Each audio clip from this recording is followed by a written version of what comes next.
The International Olympic Committee has the honor of announcing that the 21st Olympic Winter Games in 2010 are awarded to the city of Vancouver. The Games are coming back to Canada.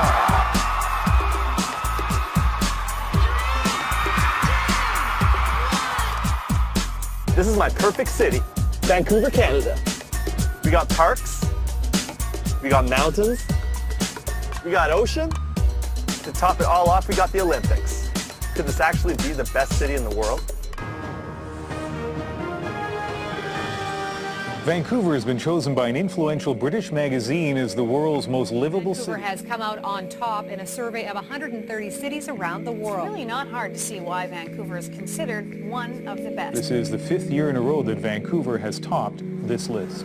But take one wrong turn and you're in the roughest area in North America. Vancouver's downtown east side ghetto.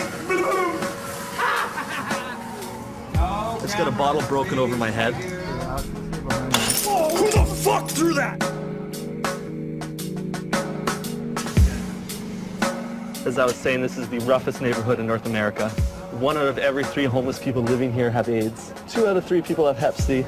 And it has the highest crime rate per capita in North America. Living conditions are on par with Botswana, Africa, a third world country. How can this place be known as the best city in the world? The disparity between this neighborhood and Vancouver's reputation as one of the world's most livable cities is disturbing. We have this horrible secret that is the downtown east side. The most concentrated area of drug use in all of North America. Many people aren't aware that this community experienced the most explosive HIV epidemic ever seen in the developed world. Alcohol, drugs, HIV, hepatitis C in the last decade, that's what we're seeing a lot of. How, as a society, did we get into this situation in the first place? And in all this mess, what am I doing to help my city? Well, I wake up, I sing, I study, and I stress, but I don't make a difference.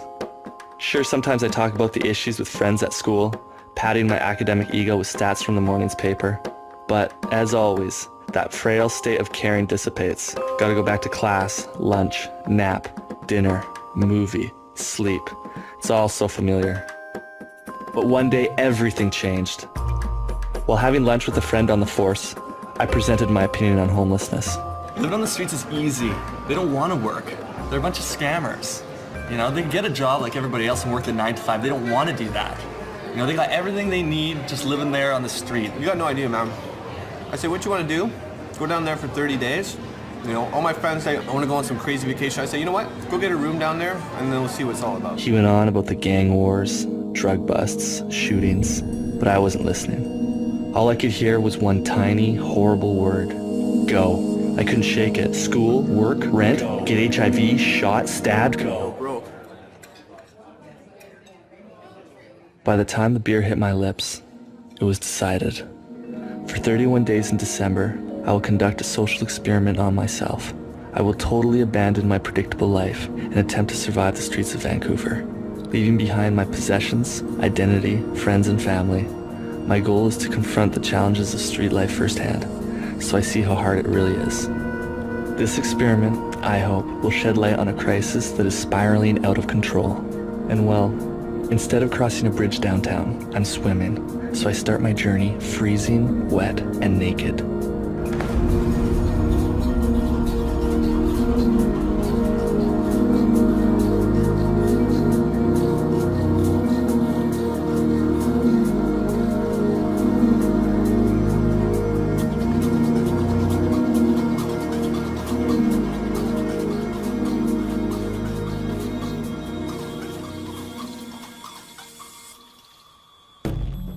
I arrived downtown with nothing but a backpack with a hidden video camera inside. The temperature was around the freezing mark, but thankfully the rain stopped. My first challenge was to find city services offering food, shelter, and clothing. I had no idea where to look, so I went to Granville Street to ask the locals. Someone had to know. Hey, you guys. You guys know a place right here I can get some free food and shelter? You know where I can get some free food and shelter? Hey, do you know where I can get some free food and shelter? Do you know where I can get some free food and shelter? Any services around here? Sorry, I couldn't tell you. No idea? Maybe a homeless person could help me out. How much? $10? I got no money. Well, if I look like a man with money, I don't know. I'm freezing to death and this guy's trying to sell me a shirt? Come on, someone's gotta help me out. Hey man, do you know where there's any place where I can get food and shelter around here? Well, there's a gun in there. It's just 2 blocks. 2 blocks down? Thanks a lot, man. Enter the gathering place, a resource center for the homeless. When I walked through the door, they told me I was hypothermic and threw me into a hot shower. They gave me some clothes and told me to go talk to the guy at the front counter when I was done. And things started looking up. Tell me everything I get. You get everything that we do in the place. So you'll be able to go into the laundry rooms, the pool room, the video game room, the showers, the clothing donation area, jacuzzi, we run fitness classes. What about yoga? Do I get yoga? Yeah, we have a yoga class. I couldn't believe all the luxury services there were for the homeless. This place had live music, snooker, martial arts, punching bags, a fitness center. This place is incredible. I mean, I used to pay $50 a month for a gym just as good. This one's $2 a year. And the trainers are way cooler.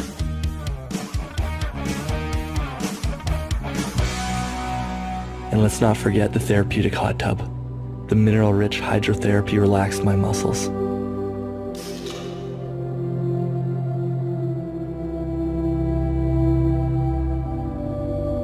But I did discover a huge flaw in the free services they provided. There's no brand name clothes? Oh, no. I only wear brand name clothes. Is there... Oh, geez, that's a real fucking shame. I guess you're going to do without that, eh? Calvin Klein stores giving free stuff. Actually, there were tons of free clothes. So many that you could do a fashion show.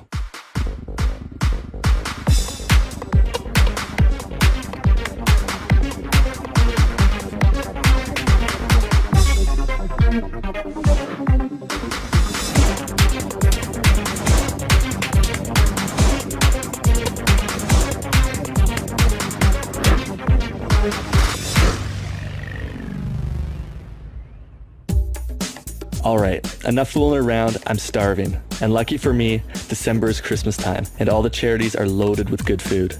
When I finally found the place, on my first night's menu, turkey, gravy, mashed potatoes, corn, all washed down with a hot chocolate and apple crumble pie. Next, I had to find somewhere to sleep. I asked around, and Matt, a homeless guy, helped me out. He told me he was staying at a really nice place, the Yukon Homeless Shelter, so I tagged along and got a bed. Since he didn't want to be on camera, he agreed to film me. Alright, it's time to do laundry. Laundry's pretty simple. Leave it by the door here. Someone picks it up, cleans it. The next time I see that, everything in there will be clean. Beautiful. Can't go wrong when you're homeless. Alright, well, it's time to go to bed. There you go. Oh, quality treatment. I'm never going home. So at the end of day one, I had accomplished a lot. Food, shelter, clothing were all taken care of. I even had yoga. The next morning, I felt fantastic. My bed was really comfortable, and breakfast and coffee waited downstairs. But first, it's time for a bubble bath. Look at all this shit. This shit ain't free. You know, the free meals, the laundry, all that. And you're paying for it. Like you're paying for this shit. And big call out to all those people working at Big Dick's. Kentucky Fried. You need to quit your job right now and come down and hop on the bandwagon. Come join me.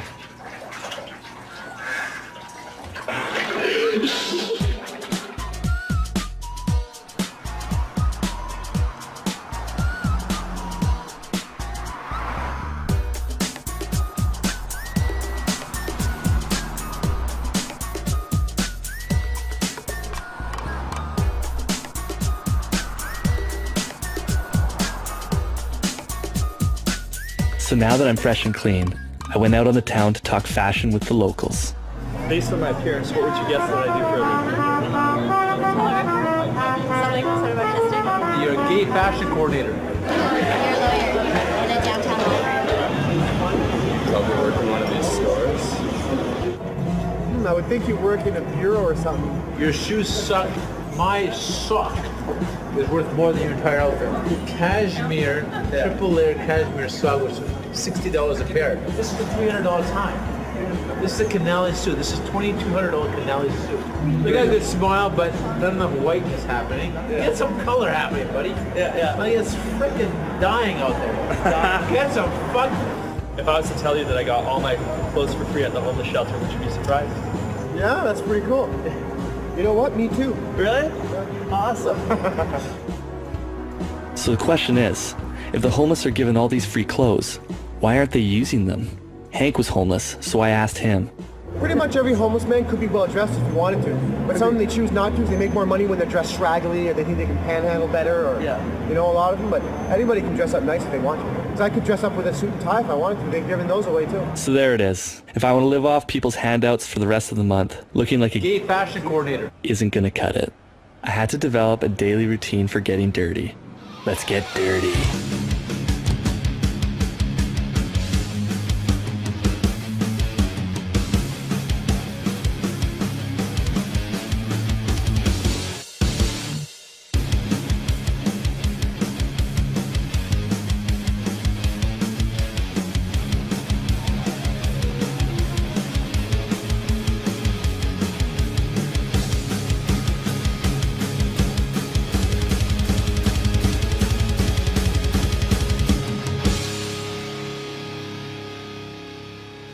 All right, here we are at 2088 Yukon Street, home of Vancouver's finest homeless people, including Misha right here. These guys would have taken you in, though, with a regular jacket. We know. Oh, here's trouble, here's trouble. How do you like living in a homeless shelter? Oh, I'm loving every minute of it. Building social housing and housing bumps generously is not going to solve the problem. It's going to create an additional influx of thousands and thousands of people who want to lead this kind of life. Do not make such a life tempting or too tempting.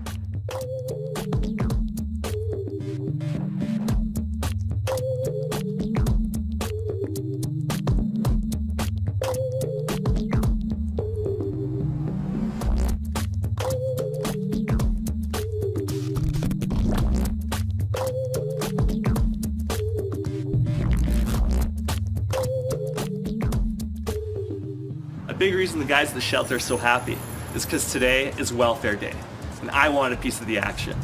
This is how you do it. Step 1. Go to the welfare office. There you will be told to get diagnosed for a mental illness, which will grant you welfare without having to seek employment. Without this diagnosis, you'll have to prove you've been looking for a job, and that's way too much work. Step 2. Check into your local mental health center and get your diagnosis. Now this is the tricky part. How does a guy without a mental illness get diagnosed with a mental illness? Easy. Just tell the doctor you're always depressed. She'll diagnose you with chronic depression, give you a handful of happy pills, and send you on your way. Step 3. Fill out the welfare application at your local library. Step 4. The application will require the signature of a landlord who will rent to a welfare recipient. No problem. Step 5. Cash welfare check at your local money mart. Step 6. Spend all the money on something essential. Cheers.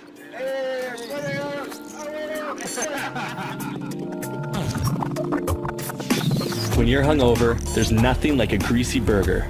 And after gorging myself at a community barbecue, I bumped into Gerald, the self-declared lyrical gangster of East Vancouver. When you compete with me, I feel like Al Capone. I control this town. Yo, Maestro, it's a showdown. It's a control down. Hey, baby, I won't be home tonight, all right? I'll be out with the boys. I make you friends. We're going drinking. Oh, you know her? Hell no. There's a job agency you can call. Yeah, what, labor ready and unemployed? Yeah. I understand that. But you know what? If you call them, you pay them $25 an hour for my service. They turn around paying me $8 minus deduction. Work for $30 a day. I can go sell crack and make money quicker. You know what I'm saying? If I work hard, pay me what I work. Don't pay me low. Yeah. Times are tough these days. I don't rob nobody in the street. If I do rob, I rob from the rich. Yeah. What do you do? Nothing. You don't know what the fuck you want to do. Like, so spoiled. Spoiled, where you live in? West Van? West Van? No. Yeah, I thought so. Rich white folk, you can tell. Spoiled, right? You can still tell? Don't know what he wants. Tell that I'm rich white folk. You can tell, man, the way you carry yourself. Yeah, you don't fit the profile. Like, if you go on the east side, right, and you try to bike ride, they'll think you're a cop or something because you just don't fit. I Right. know that. You don't fit the profile. Yeah. And what I mean, the haircut? Like, it's what not is the it? haircut. It's just the way you're so proper. It's like when you go to military school. Yeah. Even when you go back out in real life, you still have that because they train you, right? It's Yeah. into you all the way, so you got that cost and that stress. So just just relax and loose, man. Jamaica style. Don't wear no watch. Just smoke ganja and rub it like that. Gerald's right. I've been living on the street for 10 days now, and I still don't fit in. It's because my life here is really easy. Whenever I want free clothes, I go get them. Whenever I want free food, I go to the charities. You know, I even ride the bus for free. Just get on, say I have no money, it's easy. Now, the thing I don't get is why a lot of the homeless don't use these free services on the regular. Why make life so hard on yourself? I don't know. But maybe if I make life a bit harder on myself, I'll find the answer. So no more bubble baths. It's time to make money the hard way, by working for it. Besides, my welfare check's spent, and the boys say the big money's in squeegeeing, so I stole one and got to work.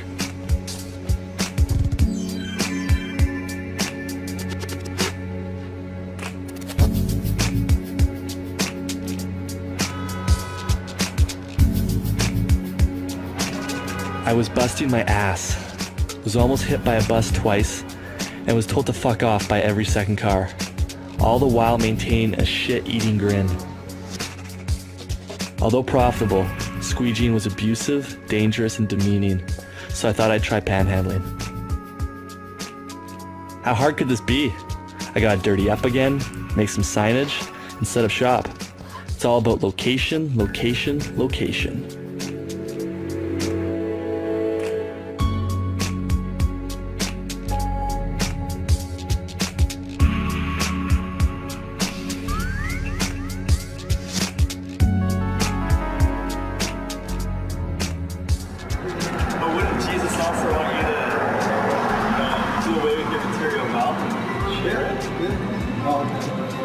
In a sense, yeah.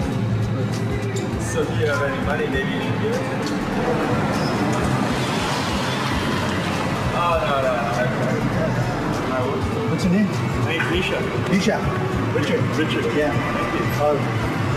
Put you in my prayers. Please do. Okay. God bless you. But I mean, it can't extend towards the public sidewalk. She obviously had no sympathy. She gave me the boot. So I changed the game plan. Props like crutches and wheelchairs win more pity. Aside from a couple other territorial panhandlers hassling me, I made decent money. Surprisingly, you know what the worst part about panhandling is? It's not embarrassing. You think it would be, but actually, all in all, panhandling is not embarrassing. Because people don't even see you. Every time you're on the street, they see everything but you. They don't want to see you. You know, they'll pay money not to see you. Interestingly, the only time it actually really gets embarrassing is when there's little kids, because little kids don't know not to see you. So they come up to you really close and stare right at you with a big question mark face. And that makes you feel uncomfortable. Other than that, it's not that bad. Most of the time. Panhandling wasn't my gig. I didn't make that much money, plus it was boring and cold. So why not search for empties in the city's bins? After all, one man's garbage can be another man's pleasure. Dude, I found a bag of stash. Dude, check this shit out. Black sheet. Someone threw this away. Someone's actually gonna throw this quality stuff away. Hustler. More black lust. I need some privacy. Camera on for a second. Turn it on.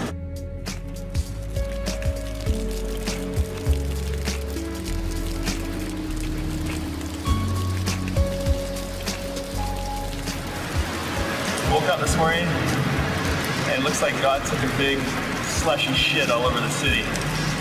Makes the shell twice as nasty. I'm trying to find some pop bottles here. I got cut up and stinky for low pay. You rifle through dog crap, vomit, use condoms, trying to find anything of value. Get pricked by a diseased needle and you're dead. I asked Brian how he felt about binning. He showed me there's dignity in it. Like I don't do crime no more, I don't steal, right? This is tell you something? This is kind of like a lifesaver for me. Yeah, it really is. I know that sounds retarded to the average guy. And probably thinks, why don't you just stop your job? But for now, this has helped me out big time. Yeah, it really has. Whether the public knows it or not, this is saving the public big money because it costs like 80 grand to keep a guy in prison. So the guy's not, can't do this, like if they take the bottles away off the alleys or whatever, it's a lot of money. Yeah, like if you figure out the money, I've been out for 11 years, since 97 I got out. So if you figure out the amount of money that I've saved, basically by bidding, it's saving the government, saving the public. It really is. It really is. You recycled 88 million so far. 88 million? Yeah. And that's been hanging up here since I've been here. This bottle depot was founded by a binner and serves only downtown East Side residents. And believe me, it gets used. It generates $2 million a year for the binners. One morning's worth of recycling. All of that.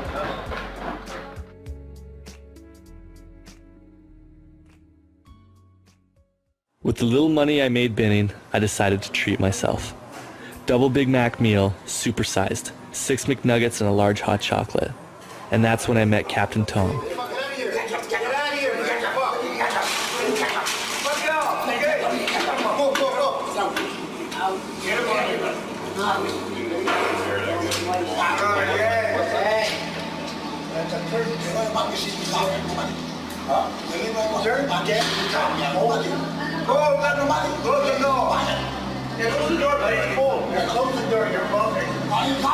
It's cool.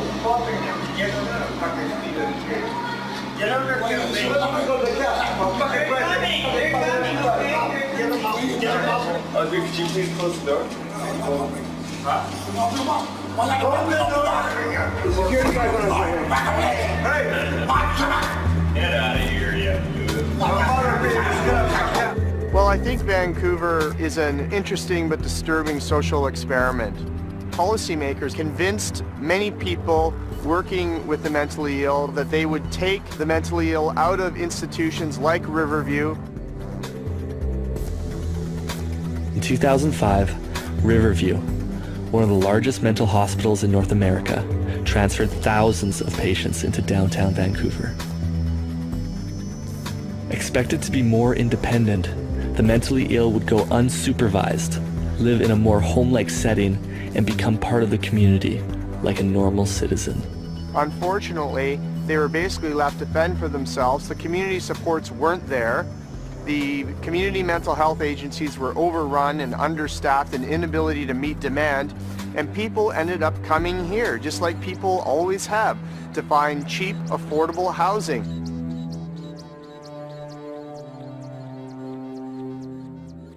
When I returned to the Yukon shelter, they told me my time was up. They sent me away with a list of other emergency shelters. I had no idea what I was in for. If you want to pick 10 things that determine why people are healthy or unhealthy, well, housing makes the list every single time. And the housing that is available to most people living in poverty is completely substandard. You know, when you have a large number of people sharing a single space and you have this increased prevalence of infectious diseases, it is a risky place for some people, and that's what we see in the hospital. People are getting infections in their skin and their legs, also pneumonia, gastroenteritis.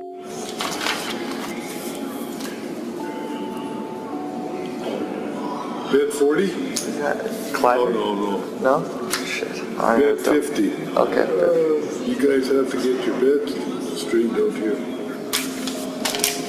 Perfect. Thank you. From down the hallway, I hear a symphony of horking phlegm and blaring rock and roll. The smell of fermenting feet and bedbug pesticide made me gag. Guys were vomiting in the bathroom sinks. The lineup was 30 minutes long to use the washroom.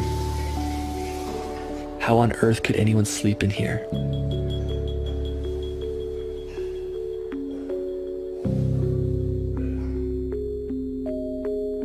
I can see why a lot of the homeless prefer to sleep outside. Some hated the stink, others the snoring. For me, it's the phlegm. The guy in the bed next to mine spat mouthfuls onto the floor all night.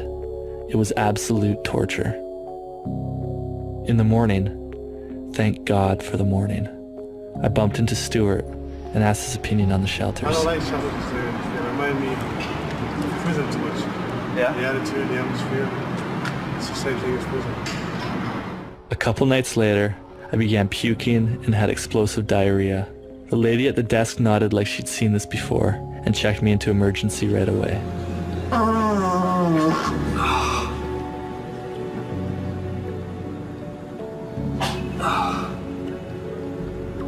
It's disgusting. Fucking disgusting. I feel like shit. At the homeless shelter, there's always the token guy that keeps everybody up all night, shitting, vomiting, coughing, horking, spitting. Well, last night at the shelter, I was that guy. When you're that guy, you don't really care about keeping other people up. All you just care about is feeling better. It really brings things into perspective. The doctor took forever. When he did arrive, he had bad news. I had a severe case of gastroenteritis, a viral infection causing inflammation in the stomach and intestines. Symptoms include diarrhea, vomiting, headache, fever, and abdominal cramps. He gave me some codeine, a whack load of T3s, and sent me on my way.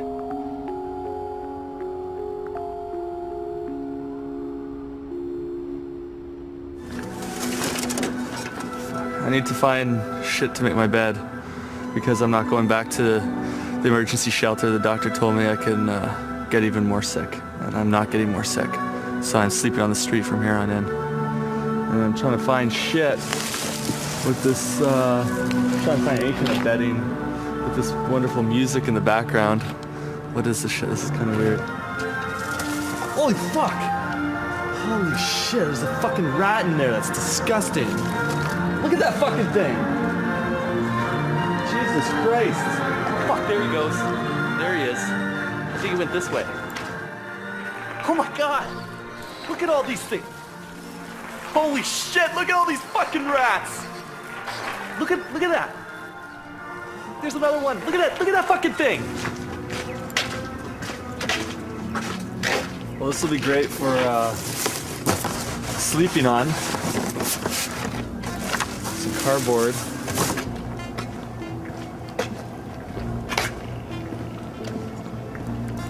Jackpot.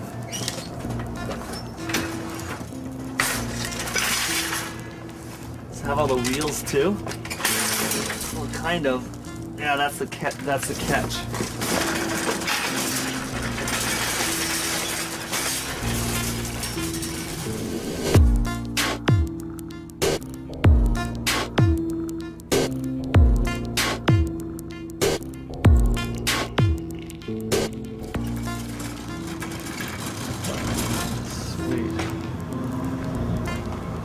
Oh, yes.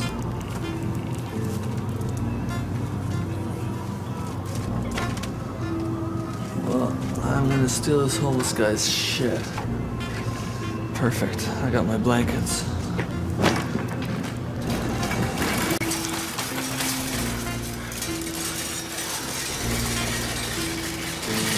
Alright, well, this is where I'm going to bed. It's as good as any.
My stomach hurts. I feel bloated. I have to go to the washroom.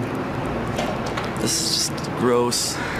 There's piss all around me. And there's junkies everywhere. I want to get out of here. Let's go. I'm gonna go find a nice place where I can actually get some sleep. This is too gross. I can't sleep here. Because I felt so sick, I had no appetite. This made things easy. That is until the clouds rolled in with the Vancouver rain. I couldn't find a good spot under cover. I just wanted to sleep.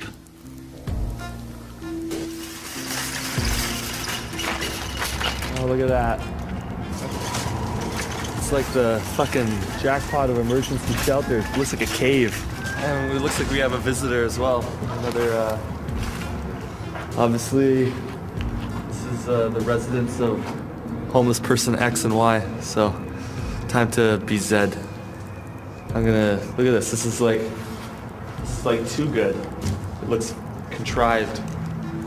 Fuck it.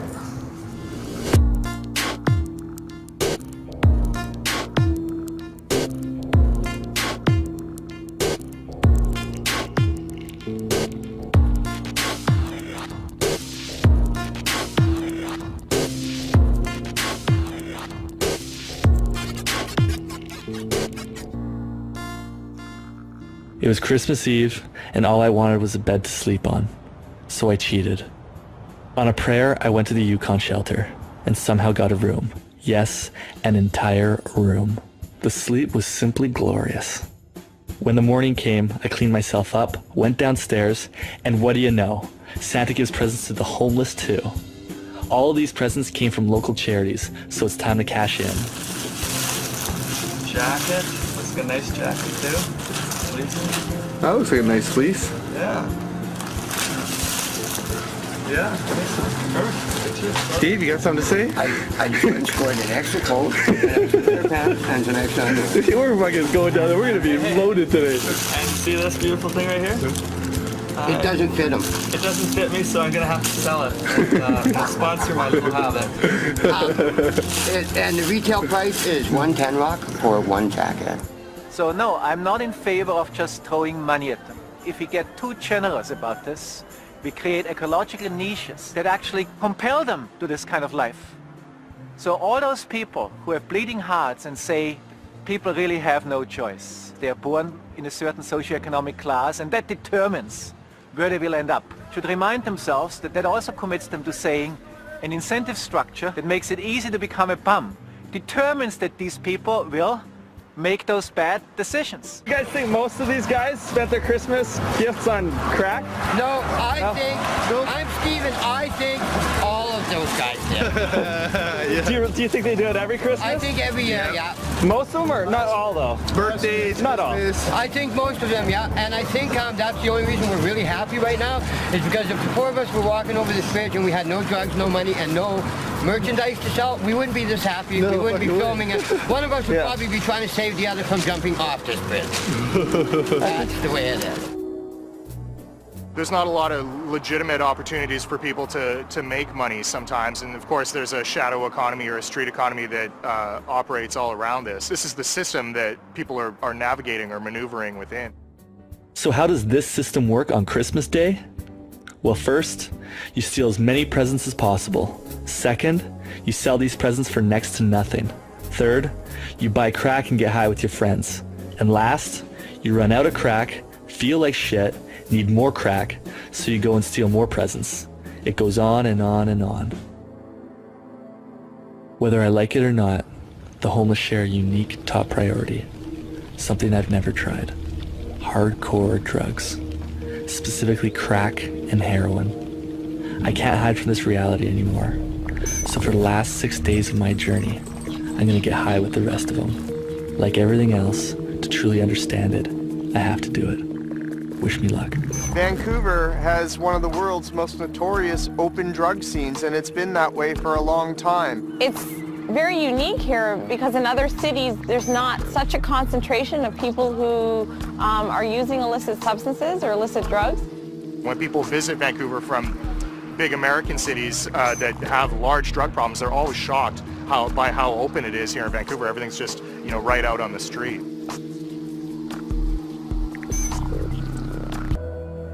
The addictive liability of these drugs is evident in how much health-related harm and suffering people are willing to endure as a result of their drug use. People think that, you know, simply throwing more police and throwing people in jail will actually deter people from seeking that reward of their high. If you're willing to die for the high, well, going in jail isn't going to stop it either. To watch the police roll up and watch a bunch of people that are injecting scatter, you can really see that it doesn't have much impact on the problem. It's basically displacing it. And I've heard some police officers refer to this as shoveling water.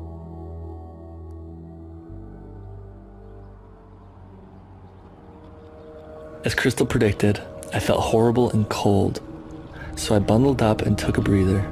Coming down from crack is that feeling when the world hates you and all you want to do is cry. But knowing my next objective, she gave me a goodbye present. Heroin.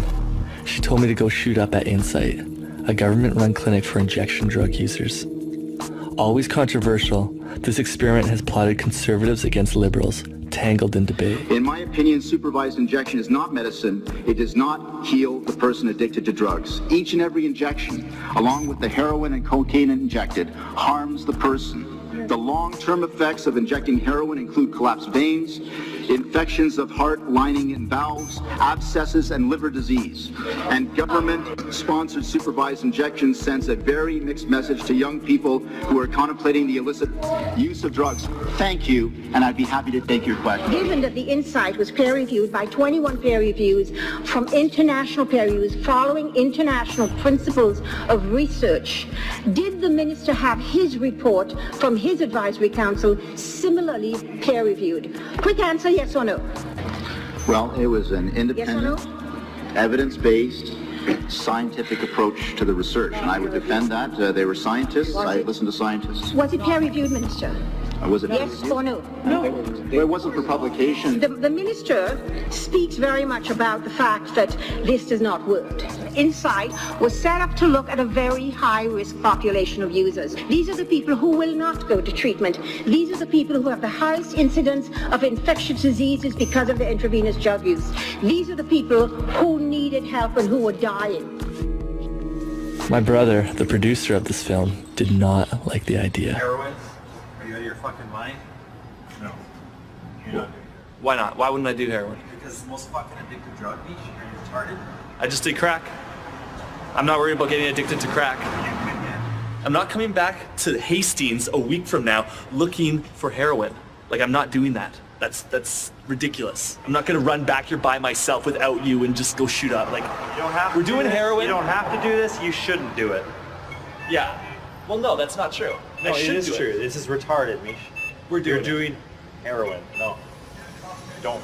Are you fucking stupid? No. Okay. Well, we're doing it. Let's go. Enter Insight. This is the first and only safe injection site in North America. Inside these doors, users are no longer punishable by drug laws. They inject their drugs with the help of government-funded medical staff. This place serves over 600 addicts a day. Cameras are prohibited here, so we went undercover.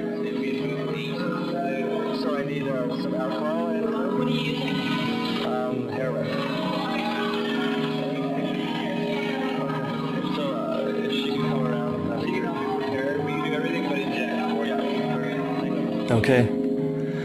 No turning back now.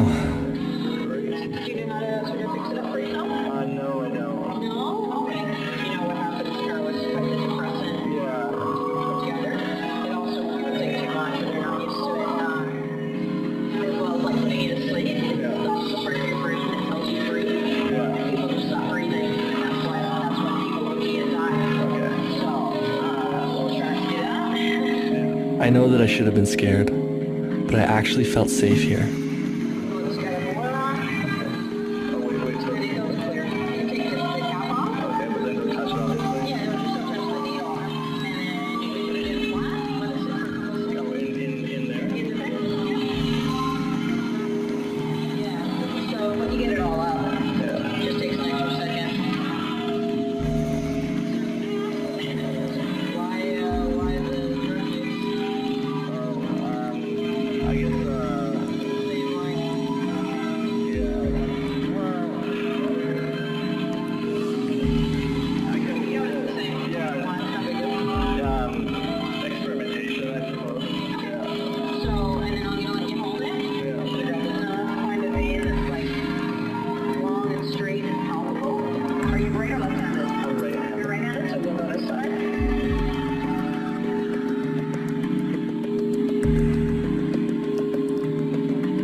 I'm starting to get scared. You know, I was hoping she would break the needle or that the cops would come in and shut the place down, but none of that happened. Instead, she just gave me the needle, and I was on my way.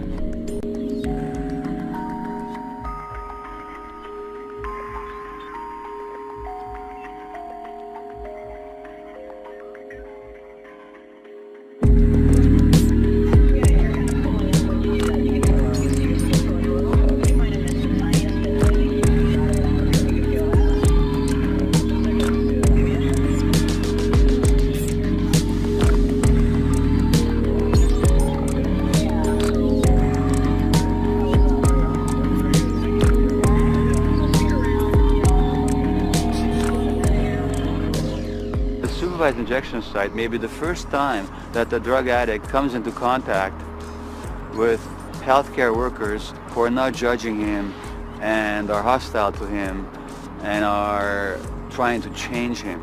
That non-judgmental contact gives people an opportunity to consider addiction in a new light. And so harm reduction is not only about specific techniques, it's also about meeting people where they are. How you feeling, man? To be honest, out of it. But I'm cogent. I'm not having difficulty speaking. But I do feel like I'm floating on that cloud. It's actually pretty awesome. Yeah? Yeah. But it's not as intense as I would have thought. Like, I'm still Misha Kleider and I'm not. I figured it would make you insane or something. Okay, come roll. I want to take you on a magical journey because I know a lot of you are never going to have this experience. I don't expect a lot of my viewing audience to do heroin, if I can express this at all well. Oh boy. It's like cruising on a cloud. My legs hurt. Typically, my legs don't hurt right now. I have a lower back problem that has cleared right up. As soon as, like before the needle left my arm, I could feel the pain in my lower back disappear, like completely. Yeah. It's beautiful. It's a beautiful experience, actually.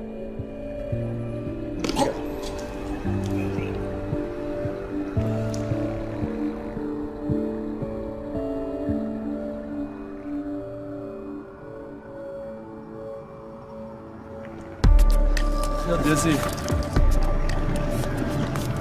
feel like I need to puke or something.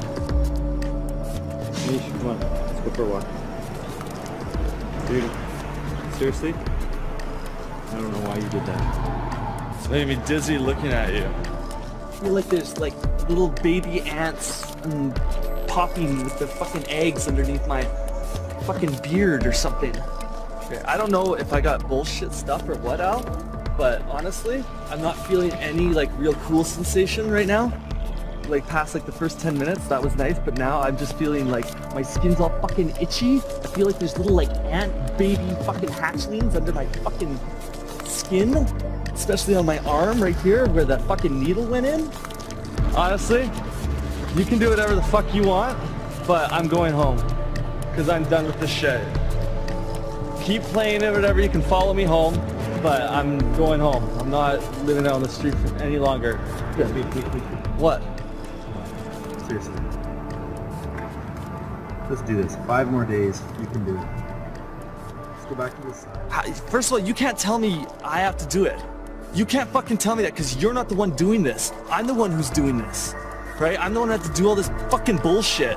And it's actually annoying. You keep on saying, you know, all this crap to me. I'm fucked in the head right now. I can't even talk straight, but I'm going home. I'm done. Hey.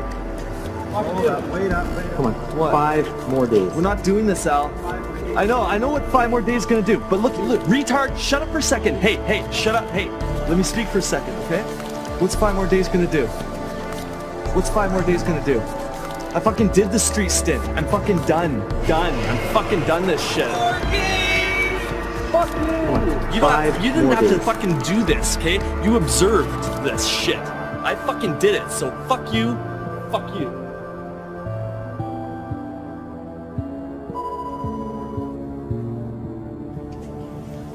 You still want to do this? Mish, are you sure you want to quit? Do I look like I want to quit?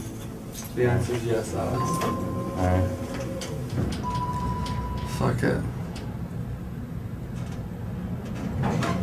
Dude, let me see. Let me see your eyes.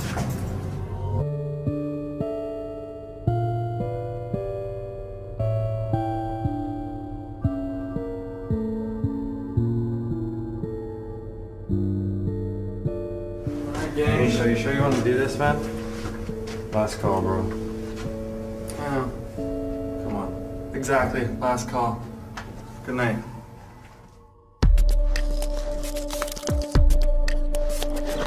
I passed out as soon as my head hit the pillow. I then had the worst sleep of my entire life. I had cold sweats, I was short of breath, and I actually looked forward to vomiting because it woke me from the nightmares of the last month. Then, the sun hit my face, and the bad dream was over.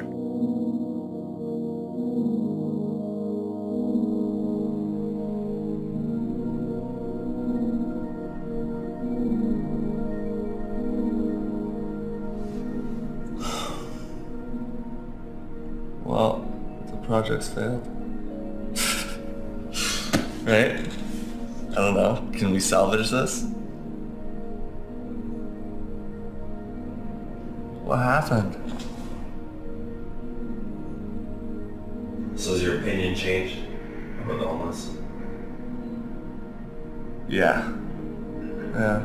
Well, the problem is just so much more complicated than I initially thought. And yeah, I just wrote them off as scammers before for the most part, and they're not scammers. Even people that are panhandling and stuff like that, like there's some issue they have with them. If you could boil it all down to just one thing, one issue, what would it be? Addiction. Addiction is definitely the common thread that unites that whole scene. You know, for everybody I met. You know, I didn't meet anyone that wasn't addicted to something. Yeah. Not a single person, when I think about it, actually, that I met down there was addiction free. The global approach to trying to deal with drugs is headed up by the United Nations Office on Drug Policy and the International Narcotics Control Board. Their goal was to one day create a drug-free world, and I think that's a fantasy. I think it really illustrates just the magnitude of the problem with addiction, that it's really the plague of our time. In a capitalist society, in a liberal society, we accept that this is not a solvable problem, but there'll always be people that are like leaves in the wind of social pressure. They'll go the path of least resistance. And if that path is getting high today and the devil take care of tomorrow, they'll close their eyes and blindly go into that trap. Given that we live in a culture is addicted, as everybody says, to oil, where we engage in the pursuit of the amenities and luxuries provided by oil, despite the fact that we're destroying the earth, who are we to tell the addict that they shouldn't be engaging in self-destructive behaviors? In other words, it's a scapegoating. We're deeply related to the addict, we just don't want to see their relationship, so we ostracize him and banish him to the social periphery.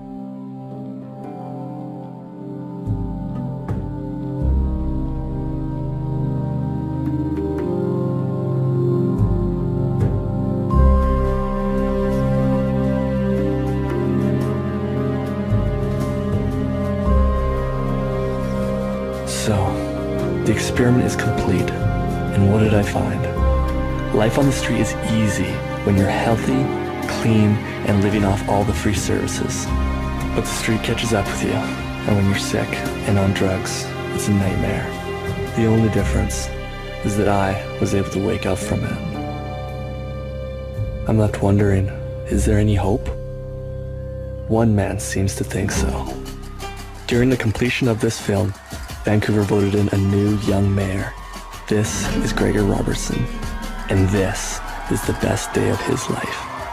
We started this campaign by talking about homelessness, and tonight I'm going to finish right where I started. We are going to end homelessness in Vancouver. Like you, I have one simple question. How? most economical way to do this and the most just way to do this is to focus on housing and healthcare supports attached to that housing. It'll be more affordable and it'll be better life for thousands of people in Vancouver. I lived on the streets for almost a month. I tried the hardest drugs out there, crack, heroin. One thing that became very clear was that addiction is a major cause of homelessness. So if you're gonna solve homelessness, you need to solve addiction. The addiction challenge is very difficult for us. It's a tough one to break, and we're seeing some success now with the shelters and basically saying it's okay, you can come in if you're still using. You can use these shelters to at least get a good meal and get 8 hours of sleep. But 95% of addiction treatments fail. And what's going to happen when you provide all these homeless addicts with free housing? Instead of dying from their addiction on the street, they're going to die from addiction in the free homes that you're giving them. But they're still going to die. That seems like a Band-Aid and not a solution. Well, it's a Band-Aid, but if people are literally dying on the streets, you gotta look at what pieces you can support them on. I mean, if you don't come in with a whole complement of support, then where's the hope? Until you work upstream, until we're working with people and making sure they don't go into that dead end of addiction, it's going to be damage control. Yeah. Do you honestly think that you can end homelessness? When I say end homelessness, or that we do a lot better on addictions and for treatment, there's just so much more that can be done, and can we ever get all the way there and into utopia? Let's be realistic. It's not going to be like that. We've got to have shelters and housing options that are permissive and that take people from where they are and meet them where they're at. Good luck.